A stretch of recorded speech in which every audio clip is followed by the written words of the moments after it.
Ouh, la victoire des léopards, c'est vrai que pour certaines personnes, c'est pas une victoire. Mais pour nous, les Africains, c'est une victoire.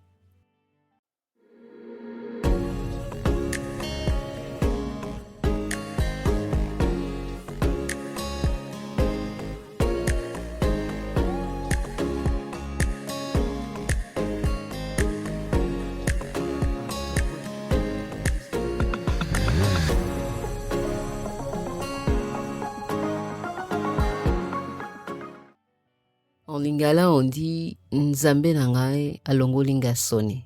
En français, ça veut tout simplement dire mon Dieu ne m'a pas laissé dans la honte. Vous savez, la honte tue.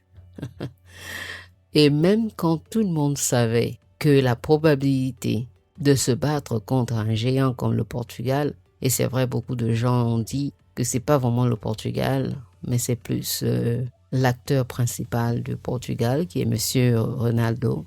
Toutefois, le Portugal reste un pays assez fort au niveau du football comparé à certains pays africains. Dans un monde où on continue à voir les Africains comme les gens de moins classe, ou surtout avec le Congo malmené par la guerre, malmené par les injustices, et tout récemment encore sous les accusations d'Ebola, avoir une équipe nationale d'abord qui arrive avec un swag à tuer. Les léopards ont tué avec ce swag. Il n'y a rien à dire. Il n'y a absolument rien à dire. Ils sont venus préparés. Il y a un athlète américain qui disait « When you look good, you perform good ». Et c'est exactement ça. Ils sont descendus. Non seulement ils ont pris le monde by storm, comme les Américains disent. Leur arrivée en Amérique a été comparée à un prince à New York. Et c'était effectivement ça. Nous sommes des princes et des princesses. Tout ce qu'on a vécu depuis des décennies, depuis des siècles, la torture, l'oppression, les guerres, tout ça a fait en sorte que nous soyons un peu emprisonnés mentalement et nous nous sommes perdus en chemin. Mais quand on voit les léopards descendre de l'avion, la façon qu'ils étaient habillés et la façon même qu'ils se comportent, ils ont l'air très disciplinés, très focus. Ils sont concentrés. Ils sont venus vraiment déterminés à gagner. Et c'est tout ce qu'on demande. Parfois, on perd, mais on veut voir quand même que tu travailles, tu bosses, tu mets ton énergie, tu t'appliques et tu sais ce que tu veux. Et c'est ce que les léopards sont en train de faire en ce moment. Ils sont en train de montrer aux Congolais et aux Africains que si vous êtes focus, vous êtes déterminé, vous êtes sérieux sur ce que vous voulez accomplir, peu importe le géant qui est devant vous, vous allez réussir. L'histoire de David et Goliath n'est pas une fantaisie, c'est pas un mythe, c'est normalement une réalité.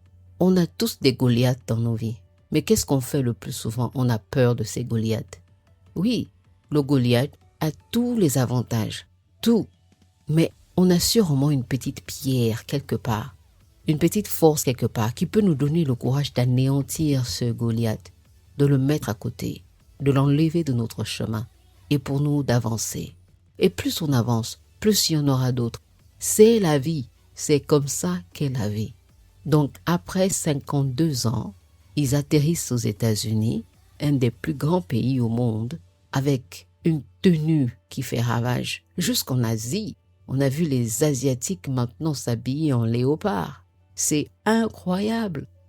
Le pouvoir des réseaux sociaux, mais aussi le pouvoir de la confiance en soi, le pouvoir de la sapologie, ça a pris le monde by storm. Donc ils ont déjà gagné la compétition de l'élégance. De deux, ils ont déjà gagné la compétition de la confiance en soi. Il y a des équipes qui sont plus grandes, plus fortes, qui ont plus de ressources, qui ont plus d'admiration. Mais ce que le Congo amène sur la table, c'est la foi en soi, la détermination de réussir. Même quand tu sais que oui, je peux échouer. C'est l'envie, c'est la motivation de se tenir debout, même si l'opposition qui est devant toi peut t'anéantir. C'est show up, comme on dit en anglais. Ils ont show up. Pour certains d'entre nous, ils ont déjà gagné la coupe. On leur souhaite la force, le courage, la persévérance, la résilience de pousser. Il y a beaucoup de Goliath devant, mais on est là, ils le méritent, les gars le méritent. Merci d'avoir tenu bon, merci d'avoir poussé. Pour nous, les fans, les supporters, vous avez toute notre confiance. Vous avez déjà gagné. Donc on les souhaite bonne chance. Allez les léopards du Congo. Des histoires de femmes, des récits d'exil, des blessures silencieuses, des mots pour guérir. Écoutez Make It Happen, le podcast avec Nana Obey.